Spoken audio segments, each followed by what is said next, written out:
natin. Barag na. Patay isa pa. Yung bunganga mo. Dalawa na lang. Puro nasa high ground lang ba? Ground.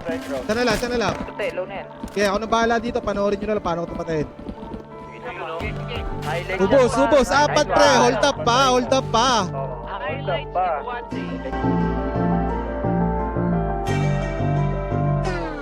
Mga demonyo naggaling sa norte, marka ng pilyo at may ba kahit umabot sa korte. Surely naman na may playout, kaya wala maka-take down. Kada sungay ay may tari, kapag nag-drive ay papakilala ko sino ang hari. Sa LSH list, lalo kapag manibilang hawa. Demonyo na dapat yun ang katakutan kapag sa kalsada sila ang pahama. Sa mga pa parang wala predo at surely naman sila rekta sa kitapin ang iiba. Babandera puti, isa niya ba dyan sa kalsada iimba. Dahil sadyang matalino pagdating sa plano, kaya ingat mga iho, maigi ng klaro. Bago pa mga isip magbago, tapos masapian lalo ng pagkademonyo, di mo na magagawa pa magtago.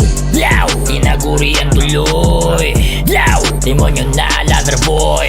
Blow! Bida pag epic scene. Last na blow, parang isa to sa deadly scene. Ikaw ay matatawa kasi ang daming mga gusto na matanggal lang ka na ng pangalan. Bakit ba talaga sadyang may mga tanga? Pangarap na sila ay maging kalaban, dahil sa kanilang pangalan na dinadala.